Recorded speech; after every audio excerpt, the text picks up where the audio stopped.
গল্প 18 বছর বয়স লেকুনে 23 রাত জান ফাড়িয়া পর্বত চয়। কিন্তু একদিন ঠিক দেখা হয়ে গেল। বিবরের আত্মবিশ্বাসের সাথে বলা ওই কথাটা যেন ধোপেই টিকল না। 18 বছরের সেই রুহি আজ 21 বছরের যুবতী। কেটে গেছে 3টি বছর। ওদের দেখা হওয়াটা নিতান্ত কাকতালীয়ভাবে হলো বিবরের খালার বাসায়, তার খালাতো বোন ইভার বিয়েতে। গায়ে হলুদের অনুষ্ঠানে যখন হলদে শাড়ি পরা মানবীটি বারবার সবার নজর কাড়ছিল, পিছন থেকে দেখে বিবরও বেশ কৌতূহল বোধ করছিল। কিন্তু মানবীটি যখন রাতুলকে হলুদ মাখাতে গেল, সেই হাসি মুখে থাকা মেয়েটিকে দেখে বিবর চমকে বিস্মিত হয়ে কাঠ হয়ে তাকিয়ে রইল। এটা তো রক্তজবা, ওর সেই কিশোরী বউটি, যাকে আজ থেকে 3 বছর আগে বান্ধবীর হাতে তুলে দিয়ে এসেছিল। ডাক্তারি পড়ার বদৌলতে একটা কোর্সের জন্য দেশ ছেড়ে যেতে হয়েছিল বিদায় বিবর ওর কিশোরী বউটিকে ডিভোর্স দিতে পারেনি। এক প্রকার ভুলেই বসেছিল বিবর। এবারও সচকিত হলো কোন মুখে দাঁড়াবে রুহির সামনে। কথা দিয়ে কথা রাখেনি বিবর, ছাড়তে পারেনি ওকে। আচ্ছা, রুহিও কি বিবরকে ভুলে গিয়েছে? ভাবনার মাঝে নাসিমা চৌধুরী এসে বিবরের পাশে দাঁড়ালেন। হাত ঘড়িটাতে চোখ বোলাতে বোলাতে বললেন, 12টা বেজে গিয়েছে, তোমার বাবার ওষুধ খাওয়ার সময় হয়েছে। ও, আমি যাচ্ছি, প্রয়োজন নেই, আমি দিয়ে এসেছি, জাস্ট তোমাকে জানিয়ে রাখলাম। ও, ধন্যবাদ। আমাকে কেমন দেখাচ্ছে আম্মু? হঠাৎ এই প্রশ্ন। না মানে অনেক দিন এসব পড়িনি তো, তাই অস্বস্তি হচ্ছে।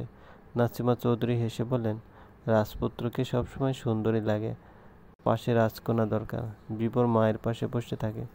অনুষ্ঠান মাত্র শুরু হয়েছে, 20 মিনিট, আরও রিচুয়ালস এবং ফটোশ্যুট বাকি। বিবর ওর মায়ের বলা কথাটা ভাবছে। বিদেশ থেকে কোর্স করতে গিয়ে ও ওখানকার একটা মেয়ের প্রেমে পড়েছিল। ইন্ডিয়ান মুসলিম, কিন্তু জন্মসূত্রে সে দেশের নাগরিক। দীর্ঘ 2 বছরের সম্পর্ক ছিল ওদের। একদিন মেয়েটা এসে বলল, সরি বিবর, তোমার সাথে আমার রিলেশন কন্টিনিউ করতে পারছি না। বিবর বিস্ময় নিয়ে বলেছিল, কেন? তোমার সাথে আমার যায় না। তুমি কি অন্য কাউকে আমার জায়গাটা দিতে চাচ্ছ? না, আমি আমাদের বিয়ের কথা ভেবে ফেলেছি। সরি টু সে বিবর, কিন্তু আমার মনে হচ্ছে আমি যদি তোমার সাথে রিলেশন রাখি তাহলে কাউকে ঠকানো হবে। মানে? আমি জানি না বিবর, কিন্তু আমার এটাই মনে হচ্ছে। আমি শান্ত হতে পারছি না, তাই অতি দ্রুত এটাকে এখানে ভেঙে দিতে চাইছি। তুমি আমাকে ভালোবাসো না? ভালোবাসি, কিন্তু একটা অপরাধ বোধ কাজ করছে, যেটা আমি বুঝতে পারছি না। দুঃখিত। মেয়েটা চলে গিয়ে বিপরীত জীবনটা উল্টো পাল্টে দিয়েছিল। অনেকদিন মেয়েটার জন্য ও অস্বাভাবিক ছিল। দুজনে একই ইনস্টিটিউটে কাজ করত, কিন্তু কথা হতো না। এটা ওকে প্রচণ্ড কষ্ট দিত। কিন্তু সময়ের সাথে কাটিয়ে উঠেছে বিপদ। এখনও মাঝে মধ্যে ওর কথা মনে হয়, তখন নিঃশ্বাস বন্ধ হয়ে আসে। ওই মেয়েটাও ছিল দারুণ সুন্দরী, নাম ছিল জান্না। কিন্তু আজ মনে হচ্ছে জান্নার বলা কথাটার মানে বিপর বুঝতে পারছে। পিছু টান, যেই টান কাটানোর শক্তি সৃষ্টিকর্তা ছাড়া আর কারো নেই। ওর একটা বউ আছে, এটা মনে হতেই শরীরে বিদ্যুৎ বয়ে গেল। কাঁটা দিয়ে উঠল শরীর। সেই ছোট্ট রুহি আজ পরিপূর্ণ যুবতী। বাতাসে কেমন বউ বউ গন্ধ পাচ্ছে বিপদ। কিন্তু রক্তজবাকে তো সে ভালোবাসে না, এমন কিছু মাথায় আসেনি। তাহলে?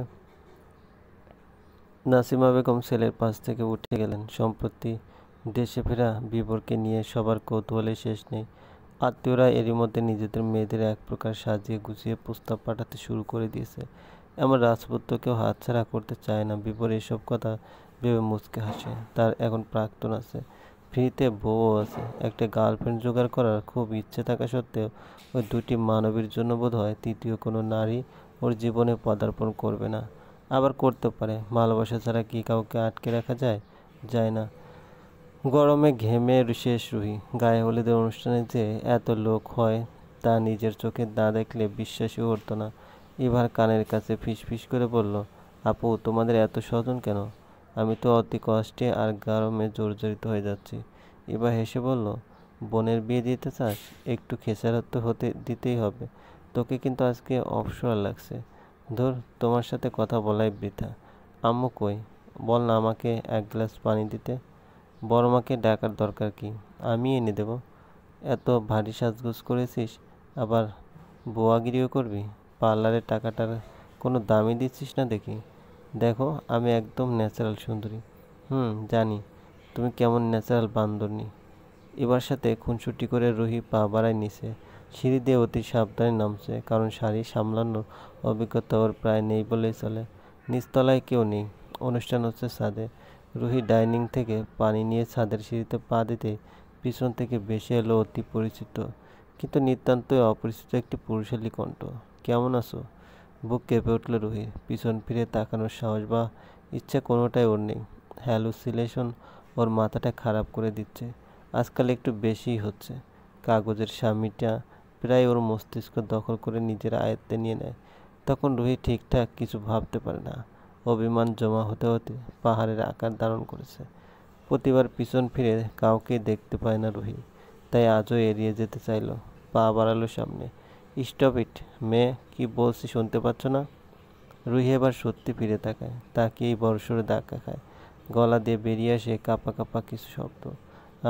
আপনি? চমকে গেলে। হুম, কিন্তু এটা সত্যি আপনি ডাক্তারবাবু? বিভোর হেসে বলল। ডাক্তারবাবু? Like seriously? হুম, আমি। আপনি এখানে কেন? তুমি এখানে কেন? আগে আমার প্রশ্নের উত্তর দিন। ওকে, এটা আমার খালার বাড়ি। মানে এবা আপুর কাজিন? হুম, কিন্তু ওর সাথে তোমার পরিচয় হলো কি করে? তোমরা কি কোনোভাবে রিলেটিভ? না না, আমি এখন এখানেই থাকি। বিভোর অবাক হয়ে বলল। কি জন্যে? আছে কিছু কারণ, এখন বলা বারণ। বিভোর হেসে বলল। ওকে, কেমন আছেন? ভালো, তোমাকে দেখে আরও ভালো হয়ে গিয়েছি। রুহির মনে একদলা সুখ পাখি ডানা ঝাপটে উড়ে যায়। এবার বুঝি সত্যি ডাক্তারবাবু ওকে দেখে খুশি হয়েছে। আচ্ছা আমি যাই। কোথায়? বাবুকে পানি দিতে হবে। শোনো, তোমাকে একটা কথা বলতে চাই। পরে শুনবো, জাস্ট 10 সেকেন্ড। ওকে বলুন। আসলে তোমাকে আমি ডিভোর্স দিতে পারিনি, কারণ ওই সময় কিছু সম্ভব ছিল না। আমি চাচ্ছি এবার যেহেতু দেশে ফিরেছি, তাই বিষয়টা শেষ করে দিতে। আর রক্তজোপা, আমি ইচ্ছে করে এমন করিনি, কিন্তু এবার সত্যি মুক্ত করে দেব তোমাকে। কাগজের সম্পর্কে আর বেঁধে রাখতে চাই না তোমায়। রুহির হাত থেকে পানির গ্লাসটা ফ্লোরে পড়ে ভেঙে যায়। গ্লাসের পানিটা ছলকে পড়ে শাড়িতে। বিভোর এগিয়ে এসে সাহায্য করতে চাইলে রুহি কান্না চেপে শক্ত গলায় বলল, আমি একাই পারবো, থ্যাঙ্কস। রুহি এলোমেলো পায়ে ফ্লোর থেকে কাজগুলো তুলে নেয়। অসাবধানতাবশত আঙুলের বেশ খানিকটা কেটে যায়। বিভোর দেখতে পেয়ে ওর হাতটা টেনে নিয়ে বলল, দেখি দেখি কিভাবে কাটলে। রুহি ঝটকা দিয়ে হাত ছড়িয়ে দেয়। কথা না বলে বাকি কাজগুলো তুলতে থাকে। আবারও খোঁচা লাগে আঙ্গুলে। এবার রক্ত টপ টপ করে ফ্লোরে পড়তে থাকে। কিন্তু রুহি থামছে না। বিভোর চটে গেল। Are you made? এমন করছো কেন? আমাকে দেখতে দাও। আমি ঠিক আছি। আর পাগল? হ্যাঁ, আমি পাগলই। ওকে। মেয়েটার ব্যবহারে অবকের চরম পর্যায়ে চলে যায় বিভোর। এতক্ষণ তো ভালোভাবেই কথা বলছিল, এখন আবার কি হলো? আমাকে দেখাও কোথায় কেটেছে, নাহলে ব্যথা করবে। রুহি ঠান্ডা গলায় প্রতিক্রিয়া ব্যক্ত করলো। কোথায় কেটেছে আমি দেখাতে পারবো না, আর ব্যথা এমনিতেও কমবে না। ডাক্তাররা সব রোগ সারাতে পারে না, আপনিও পারবেন না। বলে রান্নাঘরে চলে যায় রুহি। কাজগুলো ঝুড়িতে ফেলে অ্যান্টিসেপটিক দিয়ে ক্ষতটা পরিষ্কার করে গ্লাসে পানি ঢেলে ছাদের দিকে রওনা হয়। বিভোর সিঁড়ি করে বোকার মতো দাঁড়িয়ে থাকে। মেয়েটার ব্যবহার অদ্ভুত থেকে ওর কাছে, কিন্তু রক্তজবা এখানে কেন কিছুই বুঝতে পারছে না ও। রুহি ছাদে পানি নিয়ে ইভাকে দিল, তারপর বলল, আপু আমার খুব ক্লান্ত লাগছে, হইচই ভালো লাগছে না, আমি ঘরে যাই। সে কি, কেন ভালো লাগছে না? ঘুম প্রয়োজন। তুই না থাকলে আমার ভালো লাগবে না। কাল থেকে তো বরের সাথেই থাকবে, তখন তো আর আমাকে পাবে না, তাই আমাকে ছাড়া থাকতে শিখে যাও। হা হা। ইবাও হেসে ফেললো, বলল, ঠিক আছে, নিচতলায় কেউ নেই, দরজা লাগিয়ে দিস। ওকে। এতক্ষণ ধরে রুহিকে ফলো করছিল ইশতিয়াক। টকটকে লাল চোখগুলোতে কেমন অস্বস্তিকর চাহনি। এবার বন্ধু সে, নিমন্ত্রণ পেয়ে এসেছে। কিন্তু এর পিছনের একটা বড় কারণ রুহি। ওকে ইশতিয়াক পছন্দ করে, একথা সে বলেছে রুহিকে, কিন্তু রুহি ওকে রিফিউজ করেছে। বাড়াবাড়ি করায় একদিন থাপ্পড়ও দিয়েছিল। এটার প্রতিশোধ নেওয়ার সুযোগ অনেকদিন ধরেই খুঁজছিল ইশতিয়াক। মনে হচ্ছে সেই সুযোগটা আজ পাওয়া গিয়েছে। রুহিকে আজ খুব সুন্দর দেখাচ্ছে। একটা নিষিদ্ধ চাওয়া ইশতিয়াকের মন ঢোলে পেটাচ্ছে। এবার কাছ থেকে বিদায় নিয়ে নিচে নামতে রুহি টের পেল কেউ একজন পিছন থেকে ওর আঁচল ধরে আছে। পিছনে ফেরার সুযোগও পেল না। এর মধ্যে ইশতিয়াকের হাত চলে গেল রুহির উন্মুক্ত পেটে। অবাধ্য বিচরণ করতে লাগলো রুহি। পিছনে ফিরে অভদ্রকে দেখার চেষ্টা করতে ওর মুখ চেপে ধরল ইশতিয়াক। কানে কানে ফিসফিস করে বলল, তোমাকে আমার চাই। ইশতিয়াকের নিষাক্ত কণ্ঠ শুনে গলা শুকিয়ে এলো রুহির। চিৎকার করার সুযোগ পাচ্ছে না, আর চিৎকার করে লাভ নেই। সারা বাড়িতে গান বাজছে, এমন যে সর্বশক্তি দিয়ে চিৎকার করলেও কারো কান অবধি পৌঁছাবে না। এবাদের বাড়ির গেস্ট রুমের পাশে ছোট্ট একটা রুম। সেখানে কেউ থাকেও না, বদ্ধ ঘরটাতে কেমন গুমট গন্ধ। ইশতিয়াক রুহিকে টেনে এই ঘরে নিয়ে এসে দরজা বন্ধ করে দিল। রুহি কাকুতি মিনতি করার চেষ্টা করে বলল, ইশতিয়াক ভাই আমাকে যেতে দিন, অন্য দিন হলে দিতাম, কিন্তু তোমাকে আজ যা মোহনীয় লাগছে ছাড়া সম্ভব নয়। আমি কিন্তু চিৎকার করব, কেউ শুনতে পাবে না। আপনি কিন্তু এখান থেকে পালাতে পারবেন না, আমি সবাইকে সব বলে দেবো। নো প্রবলেম, সবাই আসুক দেখুক, তবুও আজ তোমায় ছাড়ছে না সুন্দরী।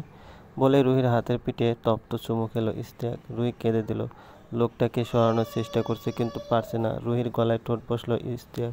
সব বুঝি শেষ হয়ে গেল। অপমানের হাত থেকে কেউ আর বাঁচাতে পারলো না রুহি নামক অভাগী মেয়েটাকে। চলবে, গল্পটি ভালো লাগলে অবশ্যই লাইক করবেন আর কমেন্ট করে জানিয়ে দেবেন। ধন্যবাদ, ভালো থাকবেন।